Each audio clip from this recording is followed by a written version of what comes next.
Railway Koduru నియోజకవర్గంలో ఈరోజు కూటమి ప్రభుత్వం అధికారంలోకి వచ్చే ఏడాది పూర్తయిన శుభ సందర్భంగా భారీ ఎత్తున విజయోత్సవాలు నిర్వహించబడినాయి. ప్రజల ఆశీర్వాదంతో ఏర్పడిన కూటమి ప్రభుత్వం ప్రజా కేంద్ర పాలనకు నిదర్శనమని నేతలు పేర్కొన్నారు. సందర్భంగా నియోజకవర్గ వ్యాప్తంగా వివిధ ప్రాంతాల్లో కళా సాంస్కృతిక కార్యక్రమాలు నిర్వహించబడ్డాయి. ముఖ్యంగా తెలుగుంటి ఆడపడుచులకు ప్రత్యేకంగా రంగోలీ పోటీలు నిర్వహించడంతో అనేక మహిళలు ఉత్సాహంగా పాల్గొన్నారు.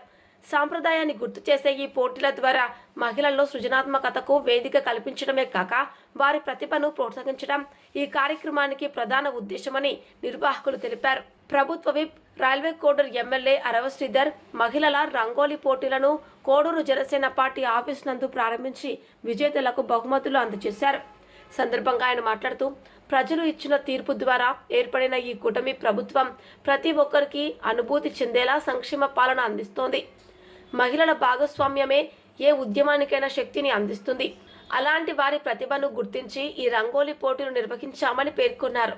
కార్యక్రమంలో స్థానిక నేతలు, ప్రతినిధులు, యువత పెద్ద సంఖ్యలో పాల్గొన్నారు.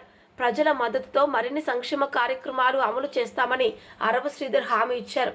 కార్యక్రమంలో రాష్ట్ర కార్యదర్శి Tatamshetti Nagendra, market committee chairman Pagadala Varalakshmi, Mysuru Varipalli sarpanch Samyukta, నాయకులు, ప్రజలు తదితరులు పాల్గొన్నారు.